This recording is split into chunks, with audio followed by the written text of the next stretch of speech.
Na véspera do debate do Estado da Nação, falamos, Artur, de uma nova aplicação para telemóveis que pretende combater a distância entre os cidadãos e a política.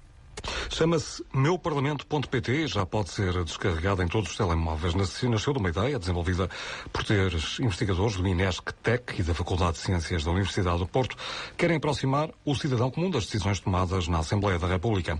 Para isso basta aceder à aplicação e, através de um curto questionário, qualquer pessoa pode saber qual ou quais os partidos que votaram em propostas legislativas com as quais mais se identificam. Depois podem chegar também várias informações suplementares, como todo o conteúdo sobre determinada proposta ou as notícias publicadas sobre a mesma.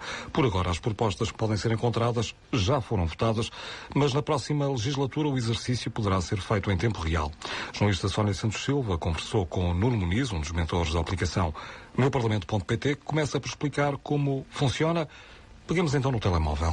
A ideia é, à volta de 1 minuto, as pessoas são apresentadas com 10 questões, que são 10 propostas que foram apresentadas à votação na Assembleia da República e que poderão votar a favor, contra ou abstenção. Em caso de alguma dúvida maior, podem ainda clicar em não sei e têm direito a 3 não sei.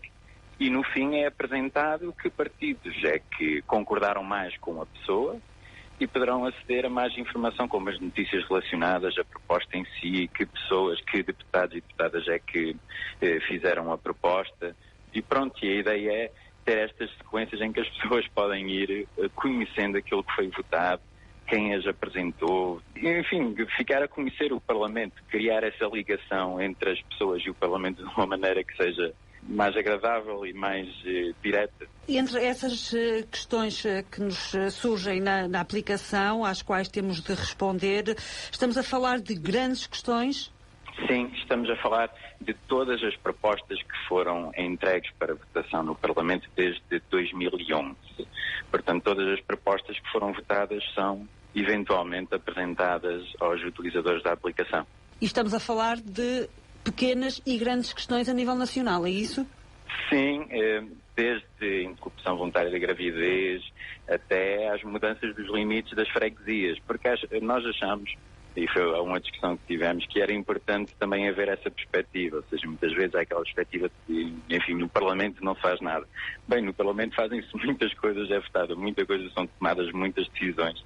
E nós quisemos também ser fiéis a isso, ou seja, deixar as pequenas e as grandes questões com igual peso para haver uma simulação que fosse mais real possível. Vocês, os mentores deste projeto, apresentam esta aplicação com o objetivo de revolucionar a relação entre os cidadãos e a política. Como é que acham que vão conseguir concretizar este objetivo? Bem, para já as pessoas serem interpeladas com aquilo que é decidido. Neste momento até é um bocadinho, com toda a evolução tecnológica, é um bocadinho estranho que estas coisas não estejam já feitas. Enfim, nós acedemos àquilo que é decidido no Parlamento e que impacta as nossas vidas essencialmente pelas notícias. Mas, na verdade, essa informação está disponível. A única coisa que nós queríamos fazer era estabelecer essa ligação direta entre o Parlamento e as pessoas, ou, nomeadamente, o bolso das pessoas onde está o telemóvel. Que as pessoas pudessem aceder a essa informação rapidamente, saber o que foi votado. Quando desenharam o modelo da aplicação, como é que são escolhidas essas 10 questões? São específicas, de forma aleatória? Como é que é feita essa seleção? Nós foi uma das coisas que nos deu mais trabalho, talvez, e que deu muita discussão, que era como criar um método de seleção de perguntas que fosse o menos enviesado possível. E aquilo que nós fizemos foi de criar um método de amostragem que garante que, se as pessoas votarem sempre da mesma maneira ou de uma determinada maneira, terão sempre resultados diferentes. Portanto, é aleatório, mas garantindo que não aparecem sempre os partidos, ou os mesmos partidos, digamos assim. Que garantia é que vocês têm que com este modelo vão, de facto, conseguir aproximar os cidadãos da política? Toda a gente tem um telemóvel agora. E cada vez menos pessoas assistem ou têm maneiras diferentes de aceder a notícias. Nós achamos que uma maneira engraçada e eficaz, tentando combinar estas duas coisas, era de juntar um dos elementos que é mais permanente na vida das pessoas, que é o telemóvel, com aquilo que se passa no Parlamento. E achamos que, enfim, não há propriamente nenhum estudo, não é? Mas Achamos que este tipo de relação poderá ser bastante interessante, de interpelar as pessoas diretamente com aquilo que é decidido no Parlamento através do telemóvel.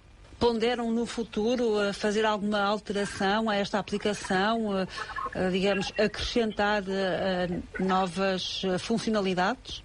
Sim, neste momento já estamos a trabalhar nisso, portanto, a partir da próxima legislatura, depois das eleições, a aplicação funcionará também em tempo real, ou seja, à medida que as propostas forem votadas no Parlamento, as pessoas serão notificadas a votar nelas e depois, consoante a recepção dos resultados, serão notificadas novamente sobre qual foi o seu estado final. Portanto, a ideia é, por exemplo, ao almoço, eu receber uma notificação sobre o que vai ser votado e no dia a seguir, por exemplo, receber novamente uma notificação a dizer-me como é que essas propostas foram votadas. Mas essa instantaneidade, essa relação em tempo real, só depois das eleições legislativas de outubro, por hora, o meu Parlamento.pt, que já está a funcionar, permite apenas um escrutínio retroativo, ou seja, sobre propostas que foram ao Parlamento e que lá foram votadas ou chumbadas. O cidadão pode saber do destino que lhe foram dadas através desta nova aplicação.